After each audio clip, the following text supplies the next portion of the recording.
Bien, écoutez, maintenant que tout le monde, ou presque, est à peu près installé, nous allons pouvoir commencer cette soirée. Alors, bonsoir à toutes, bonsoir à tous. Vous êtes venus particulièrement nombreux à cette nouvelle édition de questions publiques, qui est, comme vous le savez, un cycle de, non pas de conférences, mais de conversations publiques, co-organisées par le Conseil de développement, par le CCO et par la revue Place Publique. La quantité de personnes qui est là ce soir n'est pas faite pour nous surprendre. Elle tient évidemment à la personnalité de notre invité, Marcel Smets, et de manière indissoluble au sujet que nous allons traiter, l'île de Nantes, puisque, comme vous le savez tous, Marcel Smets et son équipe et ses associés, ce n'est pas un homme seul, je pense qu'il aura l'occasion de nous répéter ce soir, a été choisi comme urbaniste pour coordonner l'aménagement de l'île de Nantes dans les années qui viennent. Et il prend en cela la succession d'Alexandre Chemetov, qui avait travaillé sur ce quartier pendant 10 ans. Présentation rapide de Marcel Smets, qui est une sorte d'athlète complet de la ville, puisqu'il a réalisé, il a suivi en même temps, successivement, des études d'ingénieur, d'architecte, d'urbaniste. L'urbanisme, une discipline qu'il a longtemps enseigné, qu'il enseigne encore parfois à l'université de Louvain en Belgique. Il a également enseigné pendant quelques années à Harvard aux États-Unis. La soirée va se dérouler comme d'habitude, une conversation entre l'invité et moi-même, et Philippe Audic, président du Conseil de développement et du CCO, va bien sûr y mêler son grain de sel, puisque le Conseil de développement a beaucoup réfléchi ces derniers temps sur l'aménagement de l'île de Nantes. Il y a toute une série de remarques, de questionnements dont il sera le porteur. Je signale enfin, et c'est ce qui contribue à expliquer l'influence un tout petit peu inhabituelle, puisque vous voyez, il nous faut repousser les murs, qu'un certain nombre de membres du comité de quartier de l'île de Nantes sont présents, et bien sûr, leurs opinions, leurs questions nous importeront tout particulièrement. Alors, d'entrée, Marcel Smets, je voudrais vous demander ce qui vous a conduit à répondre à cet appel d'offres, et quelle était auparavant votre connaissance de Nantes en général et de l'île de Nantes en particulier. Merci d'abord de m'inviter, merci de venir aussi nombreux. J'espère que je ne vous décevrai pas. En même temps, je vais être aussi honnête que possible, et donc ce sera déjà un trait de marque. Je voudrais juste préciser que quand j'ai proposé à Marcel Smets de participer à ce débat, il m'a dit oui tout de suite. Ce sera pour moi la première occasion de m'adresser directement aux Nantais. Oui, parce que demain, on voit pour la première fois les élus, donc je ne peux pas dévoiler la couronne, comme on dit chez nous, mais en même temps, on a quand même avancé. Mais pour répondre à votre question, bon, vous avez dit que je suis urbaniste depuis la plupart de ma vie, et que, bon, ne pas connaître Nantes à ce moment-là, ce serait faire preuve d'inconnaissance. C'est-à-dire qu'il faut quand même se réaliser que d'abord Nantes, c'est une ville fascinante, une très belle ville, donc on y vient juste pour des raisons de récréation et d'intérêt culturel. Mais en même temps, le projet de l'île de Nantes, c'est quand même un projet qui a débordé hors de la France. C'est un projet qui était connu. Et donc, je crois que... Je me souviens en tout cas que je suis venu par 2 fois.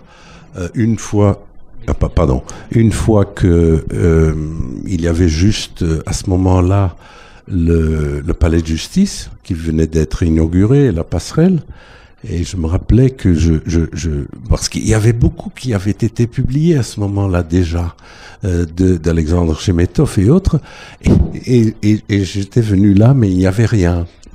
Et donc c'était un peu étrange parce que, bon, après quelques années, je suis revenu et il y avait déjà une transformation, une métamorphose.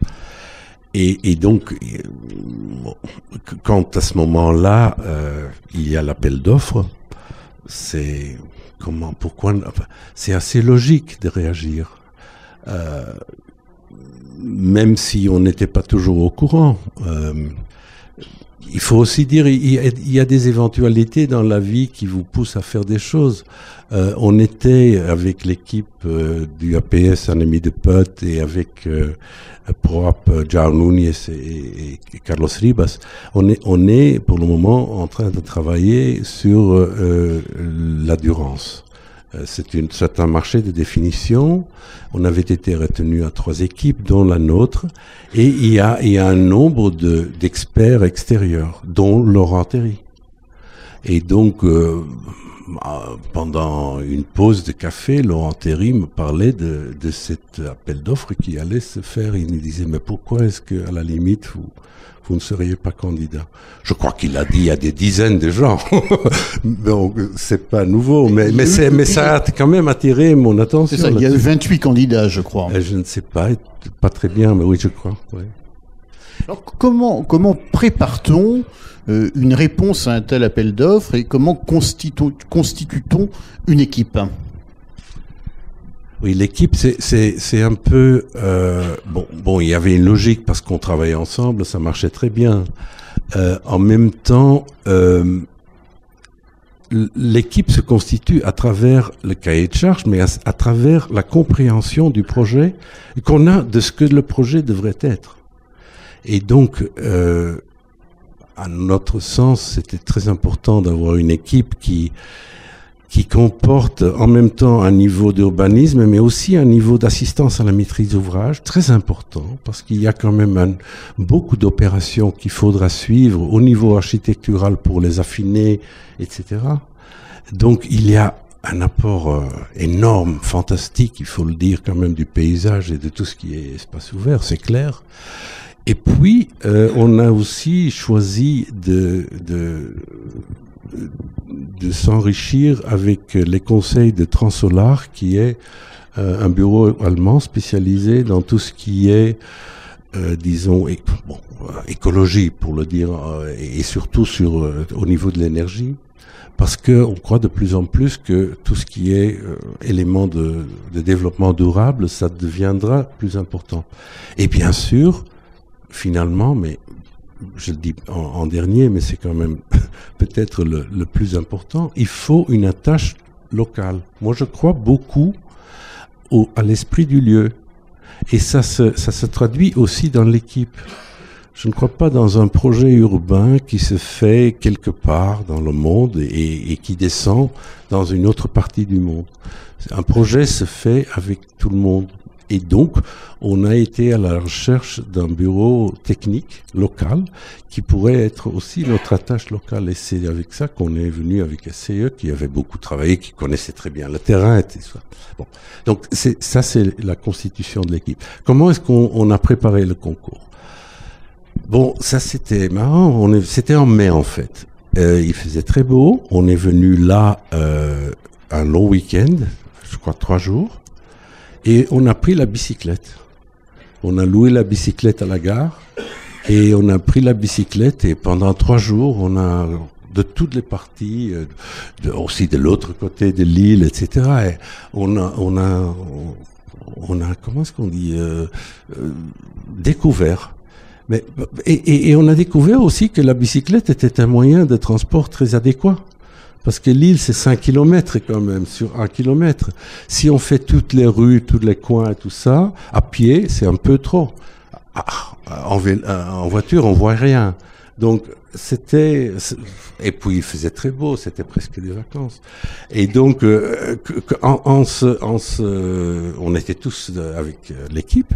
Et bon, quand on reprenait le vélo, on discutait, on disait, mais qu'est-ce qu'il fallait? Et puis, on a rédigé ensemble un concept On a bien sûr aussi lu un nombre de bouquins, dont les vôtres. Oui, je dois ajouter que Marcel Smets est un homme de goût. Là aussi, la première fois où nous nous sommes vus, il m'a dit: je voudrais me procurer la collection complète de Place Publique. Comme ça, à chaque fois que je viendrai en train à Nantes, j'en lirai un numéro. Je ne sais pas auquel vous êtes rendu, mais... Non, mais ça correspond exactement à ce que je disais. Je crois que la revue a le grand mérite d'être une revue culturelle, mais sur la ville. Et que l'esprit de la ville, ça se découvre pas simplement en bavardant avec les gens ou en prenant un café avec les gens, mais aussi en allant dans les musées, en regardant les anciennes cartes, en lisant souvent des essais fantastiques, même de littérature, qui ont été publiés, etc. Et donc, je trouve ça important. Malheureusement, pour le moment, il n'y a que des urgences et on n'a pas assez souvent je dis, on n'a peut-être pas assez de temps de prendre un peu de distance pour mieux pouvoir adresser les problèmes. Mais c'est certainement quelque chose que je vais faire pendant les vacances de Noël. Bonnes vacances. Alors, 27 candidats, j'ai vérifié, 5 retenus pour le deuxième tour, et c'est vous qui êtes désigné. Qu'est-ce qui fait que vous l'avez emporté, selon vous? Parce que vous étiez le meilleur? Oh, certes, il faut le demander au jury d'abord. Hein. Mais non, je crois que... Bon, c'est très difficile à un candidat de dire pourquoi. D'abord, moi, avant que ça paraisse, je ne connaissais pas les contributions de nos confrères. Alors, le ça dont vient de parler Marcel Smets, c'est un hors-série de Place Publique, le 4e que nous consacrons à l'île de Nantes. Il vient tout juste de sortir, il nous est arrivé hier. Il est rédigé comme les précédents par Frédéric de Gravelaine qui est peut-être là ce soir. Oui, on l'a qui m'avait dit qu'elle serait là ce soir, en tout cas. Et c'est un hors-série qui est particulièrement consacré au projet de Marcel Smets et également qui expose les projets concurrents. Oui. Et c'est là maintenant, mais c'était hier, que j'avais découvert les autres. Donc, je ne voudrais pas me prononcer là-dessus, mais disons honnêtement, pourquoi bien sûr, on réfléchit sur ça, parce que c'est aussi, on y reviendra plus tard, parce qu'il y a quand même une longue histoire et il faut assumer la longue histoire. Et alors on se demande, mais pourquoi est-ce qu'on nous a choisis? Et sans doute je crois qu'il y a deux choses qui ont quand même joué. La première, c'est que on a sans doute réussi à expliquer de façon assez simple des concepts assez complexes, mais dont on comprenait qu'ils étaient importants à long terme et qu'ils esquissaient une stratégie d'ensemble. Et c'est toujours difficile de faire ça. Donc, je crois que c'est la première chose. La deuxième chose, parce que je vois les dessins réapparaître, les petites esquisses qu'on avait fait, je les vois réapparaître, pas simplement dans la revue ou dans la revue qui a été publiée par la Samoa, mais aussi dans des revues publiées à Paris sur le projet urbain, etc. Et donc, c'est clair que ça rend visuel des concepts assez complexes. L'autre chose, sans doute, c'est aussi qu'on a pu convaincre par notre enthousiasme, mais aussi notre esprit. C'est-à-dire que c'est un peu ce que je disais là tout à l'heure. Le fait qu'on a été sur place et qu'on connaissait le lieu et qu'on avait une lecture du lieu qui correspondait visiblement à ce que les acteurs locaux considéraient comme la réalité de ce lieu, ça nous a servi. Mais je crois que c'est quelque chose qui est très important. J'ai été, moi, comme vous savez, peut-être responsable pendant 5 ans comme architecte conseil, et j'ai beaucoup aidé et travaillé avec des maîtrises d'ouvrage publics des maîtres d'ouvrage publics. Et j'ai toujours, dans les 250 jurys que j'ai présidés, j'ai vu que les projets qui accrochaient, c'était là où l'urbaniste ou l'architecte pouvait pas simplement convaincre par les mots, mais pouvait faire partie d'un message qui était le message du maître d'ouvrage. Et qu'à travers ça, à travers les mots, il y avait une compréhension mutuelle qui établissait une base de confidence. Et là, je suis convaincu que pour une histoire pareille, si on n'a pas la confidence, il n'y a rien. Et donc, j'espère que c'est ça. Je ne sais pas. Il faut demander au jury. Mais c'est la première fois que je m'y suis attardé.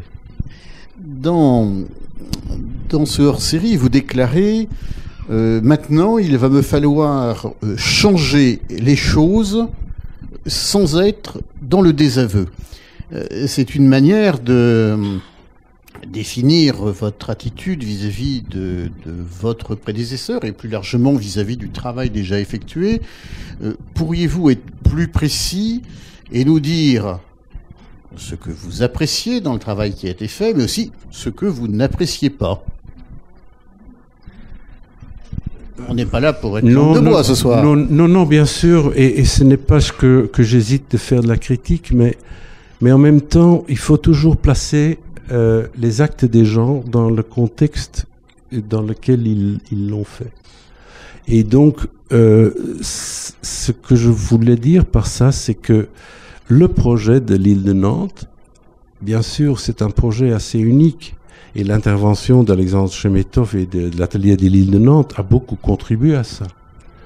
En même temps, un des points qu'on a voulu montrer, même dans le concours, parce que pour moi, c'était pas une question simplement, et je parle en mon nom, mais je crois que c'est l'équipe, c'était pas simplement une question de gagner ce concours, mais d'établir une base commune qui puisse servir que si jamais on gagnait, on pouvait faire du bon travail.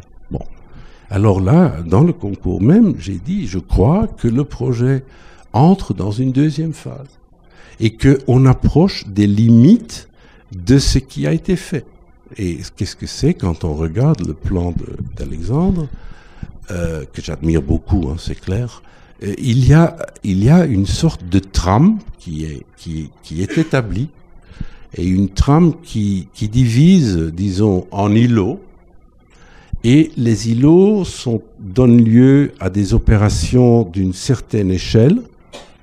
Et ces opérations-là peuvent être gérées avec des promoteurs locaux qui ne bousculent pas le marché. Donc il y a tout un mécanisme qui est déjà dans le plan et qui traduit un mécanisme de production de la ville. Et bon, qui a peut-être mené à une opération qui veut être plus en vue que l'autre, disons-le comme ça. Et peut-être il y a une sorte de surenchère qui est en train de se faire au niveau architectural même. Mais le point important, c'est qu'on entre maintenant dans une autre phase. Tout grand projet comme celui-là a toujours une phase dite expérimentale, où on ne sait pas quoi faire, on doit développer une méthode, une méthodologie, il doit y avoir une très bonne compréhension, une connivence même entre maître d'œuvre et maîtrise d'ouvrage. Là, on entre dans une situation qui est beaucoup plus une phase de consolidation. C'est-à-dire que le projet, s'il ne veut ou pas, devra assumer un nombre de décisions importantes par rapport, je ne sais pas, au CHU, on va y revenir, à des grands développements comme Tereos, l'ancien Béguincé, qui quand même deviendra libre. Le mine, qu'est-ce qui va se passer? Bien sûr, les terrains ferroviaires, ce sont des énormes choses. Bon, on entre dans une situation où juste diviser dans une trame urbaine et considérer la ville en tant qu'une sorte de sommation de îlots, même des îlots avec des petites tourettes et autres, et des percées, ce n'est plus tellement envisageable partout, c'est peut-être même pas souhaitable partout. Et donc, là, il faut changer de cap. Il faut essayer de trouver un autre mode de production de ville, mais aussi un autre type de conception. Alors justement, on va bien sûr parler du CHU et plus largement de l'aménagement de tout le sud-ouest de l'île, qui va être quand même un des gros morceaux auxquels vous allez vous affronter. Je voudrais parler encore un peu de méthode. Alexandre Chemetov a utilisé cette méthode du plan guide qu'il a beaucoup théorisé. C'est une technique que vous allez conserver ? Dans l'esprit, oui. Dans les faits, non, je crois. Parce que quand on regarde le plan guide, il y a quelque chose que je ne comprends pas toujours très bien dans le plan guide. Apparemment, c'est quelque chose de très flexible, mais quand on regarde le plan, c'est très fixé. Et nous, on en vient même à une situation maintenant quand on discute un dossier, de ne pas discuter sur le plan guide, mais sur la situation qui existe. Parce que apparemment, le plan guide, mais aussi dans son dessin, ne fait pas beaucoup de distinction entre ce qui existe et ce qui devrait être. Et donc, à un certain moment, on mêle les deux, on ne sait pas très bien où on en est. Et donc, ça donne lieu au niveau graphique, je veux dire même, à quelque chose de pas très clair. Vous voulez dire que le plan guide, c'était une manière de faire avaler les décisions déjà prises ? Non, je ne dis pas ça. Non. Parce que je crois honnêtement que le plan guide a été conçu au moment où, en France et ailleurs dans le monde, au niveau de l'urbanisme, on se rendait très bien compte que la ville se faisait, comme Laurent Terry a encore répété lors de la remise du Grand Prix, par les opportunités qui s'offraient. Et que on peut pas tout prescrire d'avance et qu'il faut une marge de manœuvre pour négocier avec ceux qui produisent la ville. Et je crois honnêtement que le plan guide était conçu dans cette idée-là et que c'est un élément précurseur. Bon, faut dire en même temps que ça date d'il y a 10 ans, ça date avant les techniques, disons, de production sur ordinateur, de dessin sur ordinateur. En fait, c'est une base qui est plutôt plus ou moins redessinée à chaque fois. Et donc, peut-être, bon, là j'ai peut-être encore trop dit de critiques. Ce qui est important à mon sens, c'est de faire un instrument où on distingue très bien d'abord ce qui existe et ce qui et ce qui va se faire, mais dans ce qui va se faire, qu'on distingue très bien le niveau de décision sur lequel ça a été pris. Il y a des éléments et des bâtiments qui sont plus ou moins décidés au niveau architectural, etc. Il faut les représenter d'une façon autre que des bâtiments dont on ne connaît pas encore la forme, peut-être même pas encore que le programme définitif a été arrêté. Et donc, je voudrais, avec l'équipe, trouver un moyen parce que c'est très important de faire un ensemble peut-être une maquette. Je crois que la maquette est plus parlante que le dessin en deux dimensions, mais que dans la maquette, il y a une différence entre les grandes options qui seront représentées d'une façon dont on comprend à quel type de direction et des critères il devrait obéir, et en même temps faire une distinction et faire voir que ces grandes directions ne veulent pas dire que tout est arrêté. Il faut être très clair, je crois, vis-à-vis aussi des gens et des habitants et des élus et de tout partenaire sur ce qui a été décidé à un certain moment dans le plan. Et c'est exactement, je crois, ce que Chemetov voulait faire. C'est pourquoi son plan guide de 2000 ans est tout à fait différent de 2008. Mais en même temps, quand on le voit de loin, on voit très peu de changements. Je veux dire, au niveau graphique, c'est plus ou moins la même chose. Il faut l'étudier à l'intérieur. Et donc, à mon sens, il faudrait trouver un moyen aussi pour discuter avec les différents partis sur quelque chose qui soit très lisible. C'est pourquoi, par exemple, demain, mais on a l'intention de travailler avec des workshops avec des élus de différents partis. On travaille toujours en maquette.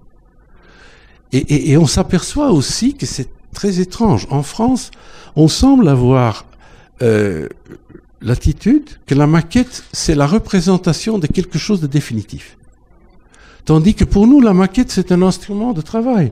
Il n'y a rien d'aussi facile que de couper un morceau et de mettre un autre. Mais si on fait ça, on voit immédiatement l'effet de la différence. Et donc, la maquette, c'est un moyen de raisonner ensemble, de travailler ensemble, de récupérer des opinions des autres. Et peut-être il faut utiliser ça. Bon, on va l'essayer en tout cas. Je propose que nous ouvrions maintenant le chapitre du CHU qui est devenu un extraordinaire sujet de débat à Nantes.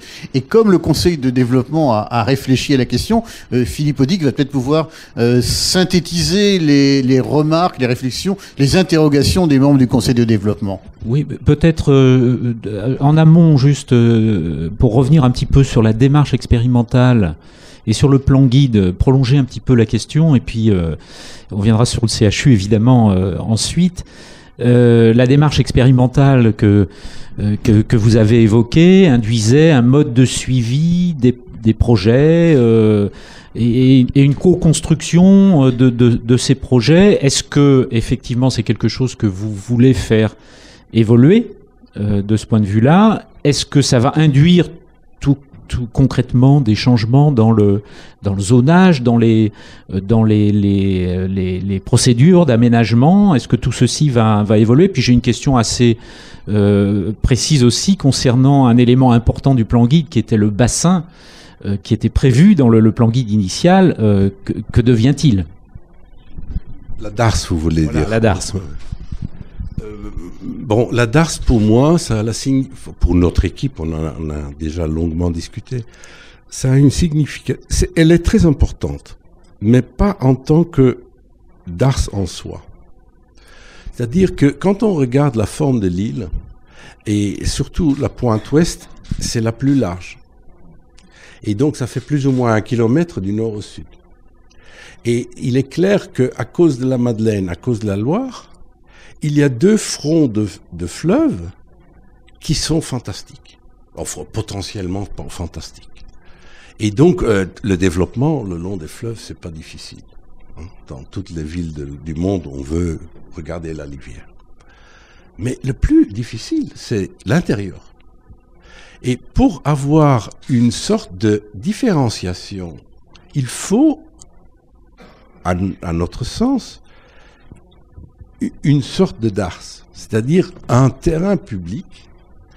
Maintenant, on parle plus de parc parce qu'on a compris que c'est très difficile de faire entrer le fleuve et parce qu'il y a l'ensablement, enfin, il y a un nombre de problèmes.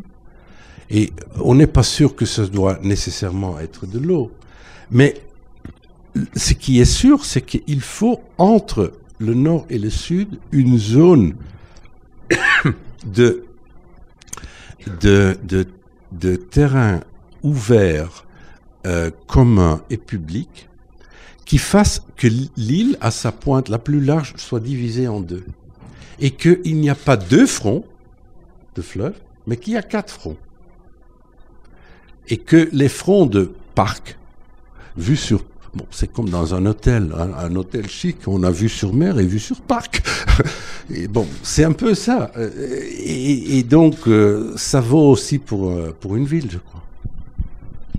Est-ce que donc il peut y avoir des conséquences sur les révisions du PLU et du SCOT, votre approche nouvelle de l'aménagement de l'île?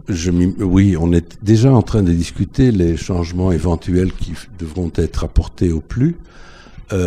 Bon, c'est un peu tôt pour s'en prononcer, mais il est clair que, bon, je répète les mots de Laurent Théry ici. Hein. un projet urbain, c'est d'abord un projet, puis un règlement. Et il est clair que le règlement doit suivre le projet. Et même si ce n'était pas nous, il aurait dû suivre parce que le plan guide évoluait aussi. Et donc, c'est toujours un peu la logique des choses. Je te redonne la parole après, Philippe, mais j'enchaîne sur la notion de projet. Parce que, à l'évidence, ça a été à la longue un des points de discorde entre Alexandre Chemetov, la Samoa et les élus. Le projet, de qui est-il le projet ? Quel est le rôle respectif de l'urbaniste et du pouvoir politique ? Le projet est de nous tous. Parce que si on ne collabore pas ensemble, il n'y a pas de projet. Le projet, pour moi, c'est pas quelque chose sur papier, c'est le projet qui se fait dans la réalité. Et s'il n'y a pas un bon urbaniste qui donne les idées à un aménageur, et que l'aménageur n'est pas suivi par les élus, et donc ça veut dire que les élus ne suivront que si c'est un bon projet fait par l'urbaniste, on a toujours un triangle. Et si on ne réussit pas à construire un bon triangle, malheureusement, il n'y a pas de projet. Donc, à qui appartient le projet ? À nous tous, parce que... Et donc, moi, je considère absolument important les remarques qui seront faites par l'aménageur et par le politique, disons. Parce que tous les partis dans ces triangles, ils ont leur propre responsabilité. Il faut leur prendre. Et à vrai dire, je serai le premier à pointer aux responsabilités des autres s'ils ne la prennent pas. Je trouve qu'un politicien doit décider. On ne peut pas laisser indécis des choses qui font que le projet ne peut pas évoluer. Il faut qu'un aménageur prenne sa responsabilité et elle est différente du politique, c'est clair. Il doit faire que tout marche, qu'il y a des négociations qui se font, que les finances se balancent. Enfin, c'est pas moi, je suis pas un aménageur, mais donc les trois parties ont leur rôle à jouer. Et donc, bon, je sais à ce qui vous fait allusion, et bon, je vais pas m'étendre là-dessus, hein. Mais bon, je trouve, bon, voilà, le projet appartient aux trois. Alors, pour prolonger cette question sur le projet, une des questions qui traverse un peu le Conseil de développement, je vais le dire comme ça, c'est quel est le véritable statut de ce nouveau quartier ? Est-ce que c'est un quartier de ville, un nouveau quartier de ville ? On voit qu'il a un peu de peine aujourd'hui à être perçu comme un nouveau quartier vivant et attirant. Est-ce que c'est un centre métropolitain ? Est-ce que c'est un projet de stature internationale ? Vous avez un peu évoqué ça dans votre préambule. Quelle est votre vision par rapport à... Est-ce que c'est tout ça et comment on articule tout ça ? Les différentes catégories que vous faites sont exactes, mais se rejoignent aussi. C'est la richesse d'une ville. Une ville est toujours beaucoup de choses à la fois, bien sûr. Mais bon, j'ai souvent dit ça, mais je le maintiens et je le crois profondément. Il y a quand même une chance inouïe que juste en face du centre historique et de l'île Feydeau, qui appartient déjà au centre historique, mais qui anciennement est quand même aussi une île, il y a cette île de Nantes. Parce que, et là, c'était un des points de notre analyse, mais je crois qu'elle est correcte. Quand on regarde le développement historique de Nantes, on voit que le centre historique s'est développé en deux étapes, plus ou moins, disons, au Moyen-Âge, avec le château et tout ce qui était autour, et puis au XVIIIe. Et donc, ce sont deux grands moments de l'histoire où la ville se contenait plus ou moins à ce territoire-là. Mais le grand développement de l'agglomération nantaise, c'est le XXe siècle. Et il y a eu très peu de développement dans le hypercentre à ce moment-là. Et ça risque de devenir un grand corps avec un cœur trop petit. Et quand ça va courir, il n'y aura pas le souffle. Et donc, il faut que le cœur devienne plus grand. Mais est-ce que c'est en disant, bon, on va l'agrandir? Ça ne marche pas. C'est en le complétant. Et quand on regarde les fonctions de l'hypercentre, c'est clair que il y a la fonction commerciale qui marche très bien, il y a la fonction culturelle qui est excellente, il y a la fonction administrative, on est dans la tour de Bretagne, etc. Bon, ça existe. Il n'y a pas vraiment l'université, il n'y a pas les grandes... il y a... C'est déjà ça. Bon, je prends comme exemple le CHU. Le CHU s'est développé juste en face, juste à côté, à la ceinture de ce qui était le centre historique, sur un terrain beaucoup trop petit, avec une densité beaucoup trop grande. Mais c'est parce que il fallait que ce soit plus ou moins prêt pour compléter. Et donc, maintenant, on a une chance inouïe avec le palais de justice, avec l'école d'architecture, avec l'école de beaux-arts qui va se faire, sans doute, si on réussit la chose avec le CHU, mais aussi avec tout ce qui est la recherche qui va avec, le quartier des créations, la galerie des machines et tout ça. Et c'est tellement riche en soi que si on peut faire si on peut améliorer les liens entre l'un et l'autre, ça va marcher, ça devrait marcher comme un territoire. Et c'est pas simplement au niveau de l'activité. Bon, le métacentre, dans mon opinion, c'est ça. Mais en même temps, et c'est ça là aussi la richesse de l'île, l'île comporte aussi un grand réservoir d'habitations diverses, pour de diverses catégories urbaines. C'est très important aussi, parce que dans beaucoup de villes, on voit quand même un phénomène d'élitarisation. Tout ce qui est central, il n'y a que, regardez Paris, hein, il n'y a que les bobos qui peuvent habiter Paris. Donc, le fait qu'on a juste en face un réservoir où il y a une diversité sociale qui peut s'établir, c'est aussi une grande richesse. C'est aussi un complément. Et il faut le chérir, il faut le préserver. Bon, c'est un peu ça. Ça, c'est la destinée de l'île. Approfondissons la question du CHU. En gros, votre prédécesseur, Alexandre Chebetov, disait le CHU, c'est un objet énorme qui va tomber comme ça sur un coin de l'île et qui va détruire tout le fragile équilibre qu'on s'est évertué à préserver. Et vous êtes en train de nous dire, non, le CHU, c'est un élément fabuleux de centralité et de diversification du cœur de la ville. C'est bien ça? Non, c'est un peu trop facile ce que vous dites. Vous mettez des mots dans ma bouche que je n'ai pas prononcés. C'est pour vous permettre de réagir. Non, parce que, dans un sens, Alexandre Chebetov avait raison. Mais dans un autre sens, il avait tort, je crois. Je vais essayer de m'expliquer.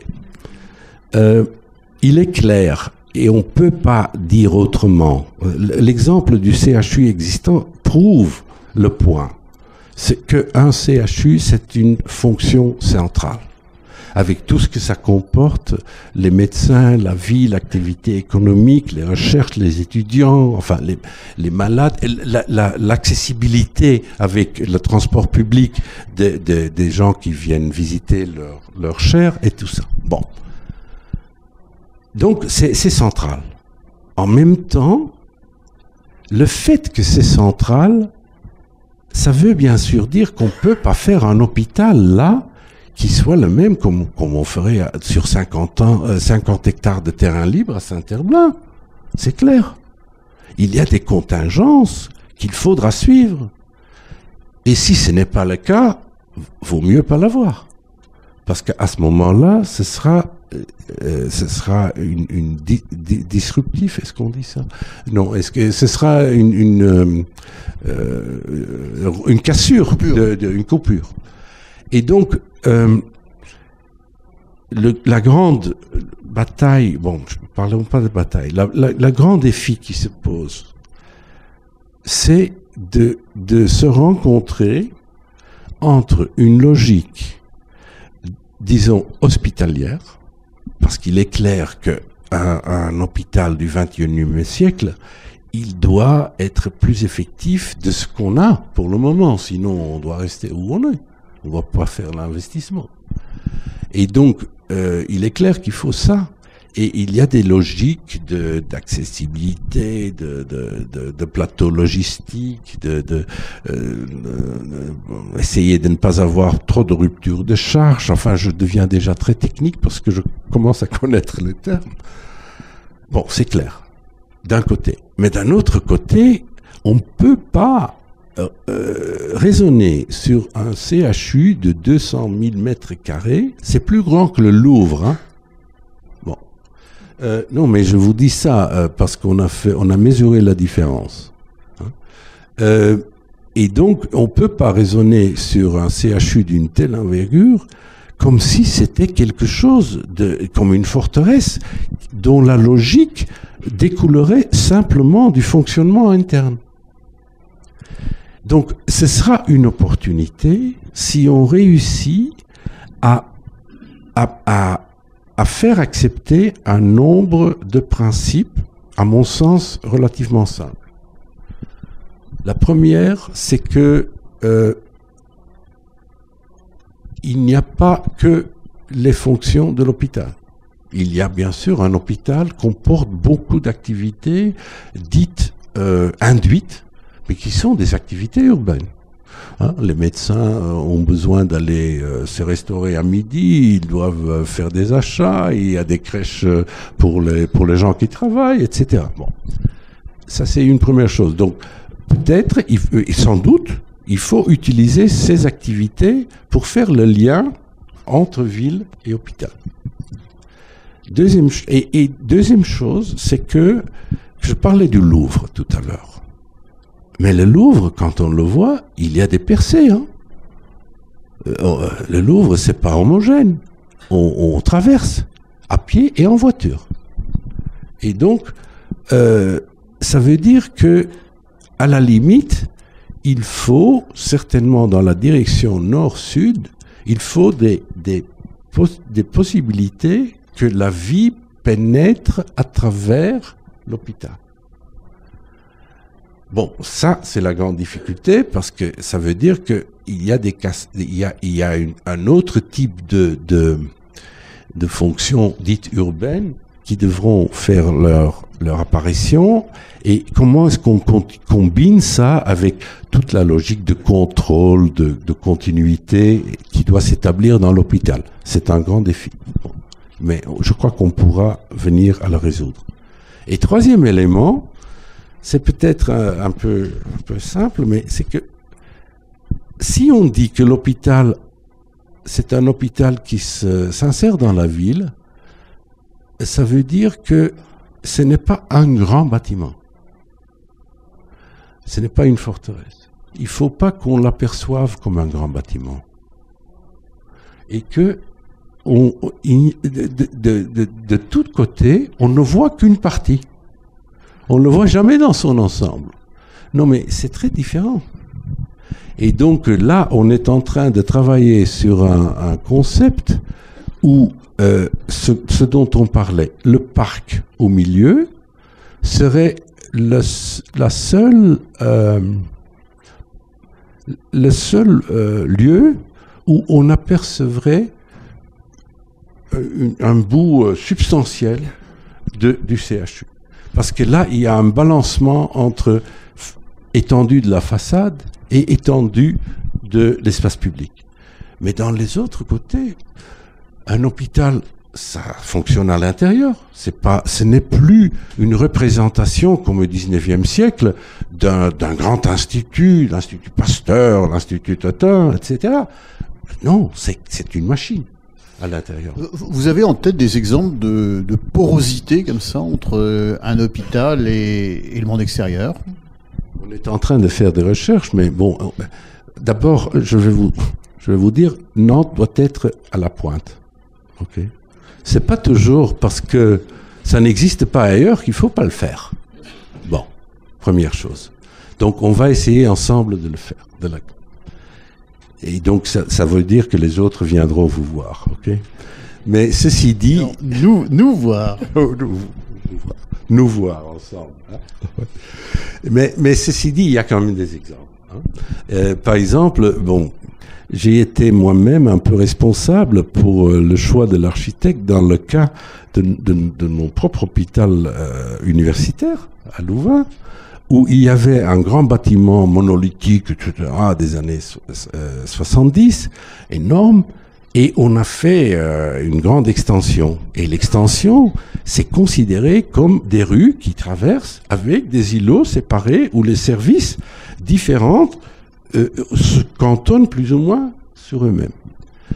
Il y a à Oslo, par exemple, il y a un très beau bâtiment où il y a une rue qui est la rue dorsale qui traverse le bâtiment, mais qui est une rue urbaine, dite urbaine. À Groningen, on voit ça aussi. Hein, à Nijmegen, en Hollande aussi. Donc il y a, en fait, c'est très intéressant, il y a un bouquin qui vient de sortir, un bouquin très récent, il y a quelques semaines, qui est apparu à Rotterdam, mais qui est écrit en anglais et qui trace l'évolution des hôpitaux dans le monde.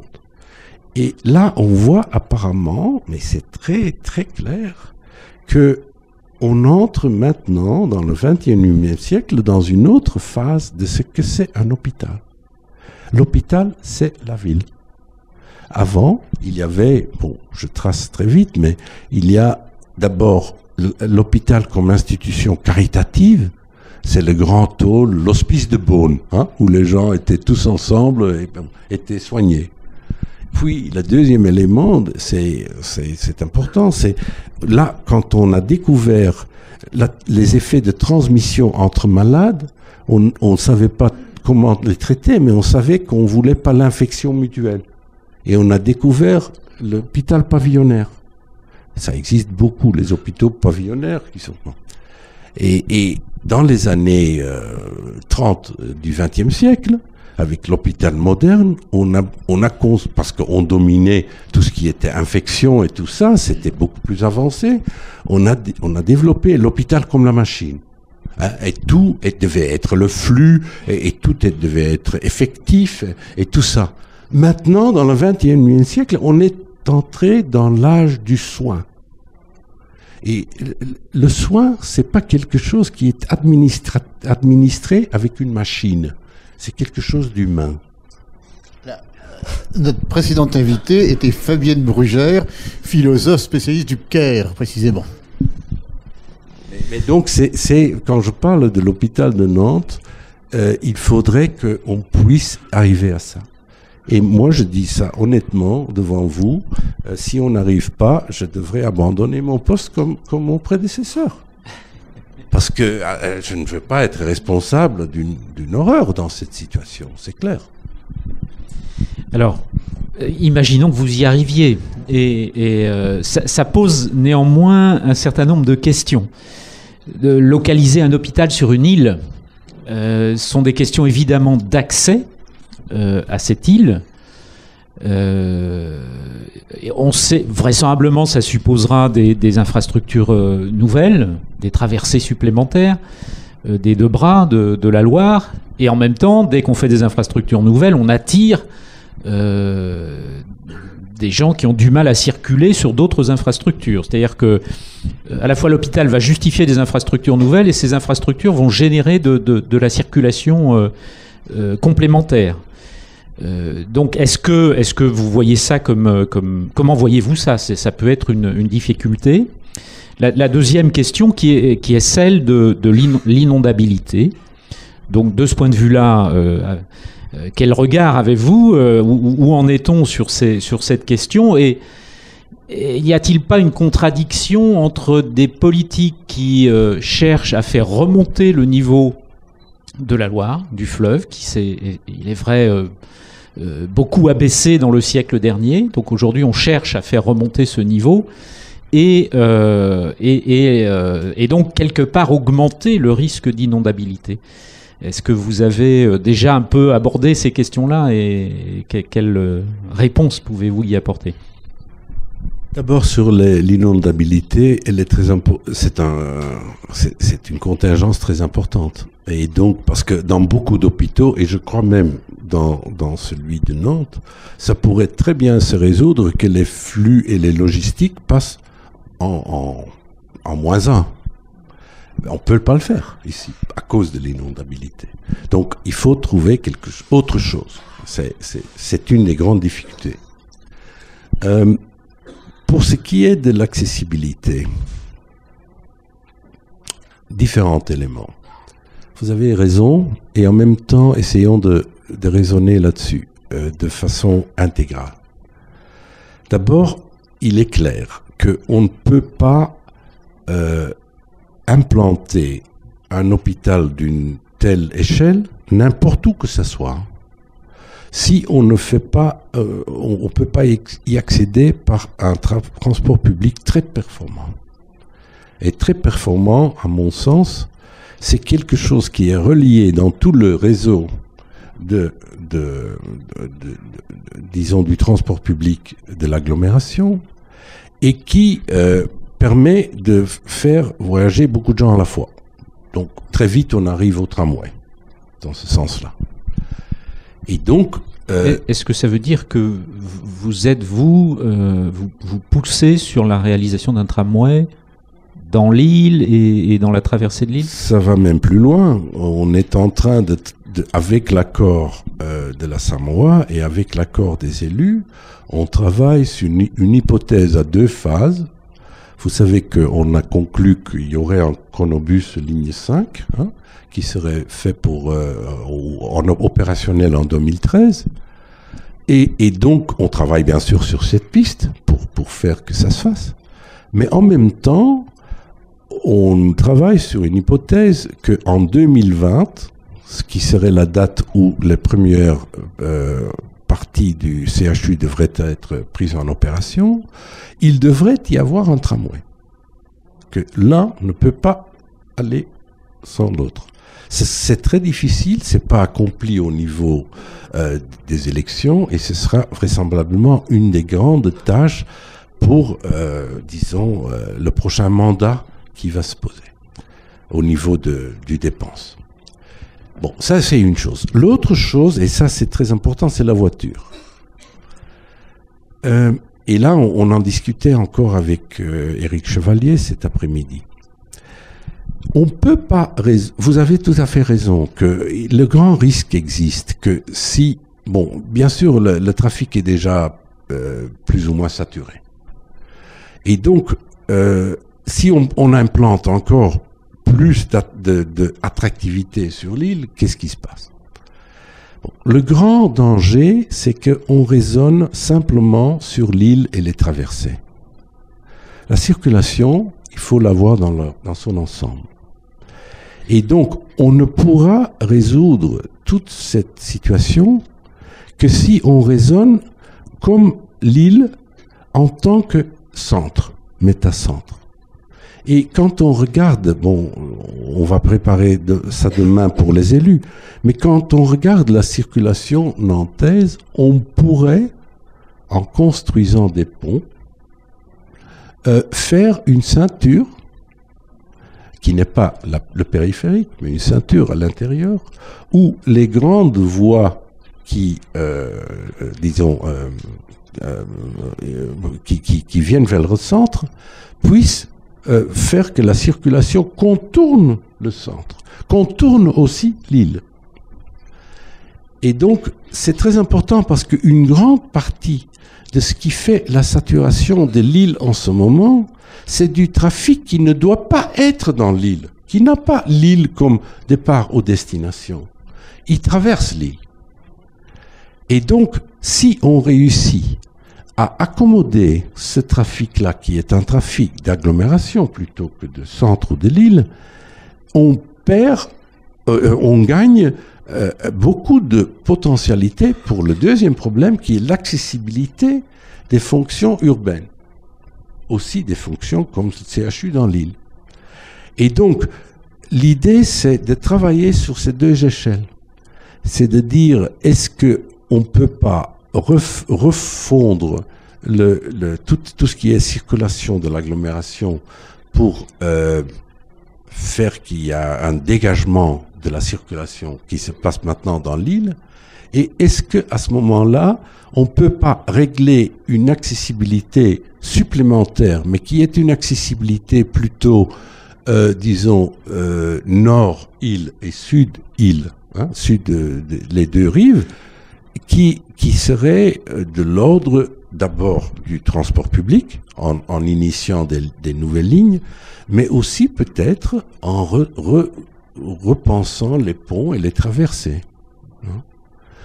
Mais sans dans aucune façon, il faut être clair là-dessus, il ne faut pas qu'il y ait un risque que le trafic local s'agrandisse à cause de ces fonctions. Parce qu'en même temps, on a bien sûr l'idée de la qualité de vie. Et la qualité de vie est quand même intensément liée au trafic qui passe. Et donc, c'est une équation. Je m'excuse d'être aussi long, mais c'est assez difficile d'expliquer autrement. Le temps passe très vite. Il va bientôt être, le moment va bientôt être venu de donner la parole à la salle. Je la conserve tout de même pour une dernière question. Deux autres grands objets dans le sud-ouest de l'île, le marché d'intérêt national, la sucrerie Béguincet. Comment voyez-vous les choses ? Il est clair qu'une partie... Bon, d'abord, en janvier, on a un merveilleux rendez-vous avec l'équipe. C'est à 5 heures pour aller voir le mine à l'intérieur, parce que c'est très difficile de le voir. Mais bon, donc, ceci dit, j'ai compris qu'il y a une discussion qui est en train de se dégager aussi à l'intérieur de la Chambre de commerce sur le déplacement du mine. Disons, le déplacement... Le mine, selon moi, comporte deux fonctions. Il y a une fonction de logistique, c'est-à-dire de plateau logistique. Les choses entrent en camion, doivent être redistribuées et repartent en camion. On peut se demander si cela, c'est une fonction qui doit être dans le centre-ville. Bon, c'est le métacentre, donc est-ce que c'est bien de l'avoir dans le centre-ville ? Et on parle déjà d'autres sites qui seront par camion plus aisément accessibles. La deuxième fonction du mine, il faut quand même dire, c'est un peu ce qui était les halles en Paris. C'est quand même une distribution de la vente en gros vers la vente en moitié gros ou en petit. Et donc, mais aujourd'hui, tout le monde regrette d'avoir laissé partir les halles. Exactement. Donc, c'est cette fonction-là qu'on ne peut pas laisser partir. Ça pourrait être un des grands attraits. Si on pourrait reconsidérer un mine, et peut-être ça doit se appeler différemment, qui soit aussi accessible au public, qui devient un des événements, et qui donne une atmosphère tôt le matin. C'est quand même quelque chose qui pourrait vraiment être attractif. On a discuté ça avec Jean Blaise, et donc on est en train de monter un coup fabuleux. Enfin, lui, il est en train de monter un coup fabuleux. C'est de faire un petit déjeuner avec huîtres pour 1000 personnes dans le mine. C'est pas mal, ça. Hein? Pourquoi 1000 seulement? Ok. 1000, c'est un chiffre fabuleux. Et alors, Béguincet, cette si belle sucrerie bleue Louisiane. Ok, ça c'est clair que c'est un monument, surtout les deux tours, et qu'il faut... il faut trouver une activité qui laisse plus ou moins intact l'esprit du bâtiment. Et je l'ai visité à l'intérieur. Et l'esprit du bâtiment, c'est le plan libre. Le plan libre, surtout sur le niveau, mais aussi même en hauteur. Et donc, il faudrait trouver... Bon, si on commence à le diviser, on perd beaucoup de cette attractivité. Et donc, là, peut-être, il faut, si la sucrerie est en train de s'en aller, hein, parce qu'autrement on pourrait la garder, il faut se donner le temps, à mon sens, pour trouver une activité qui puisse aller de pair avec. Hein.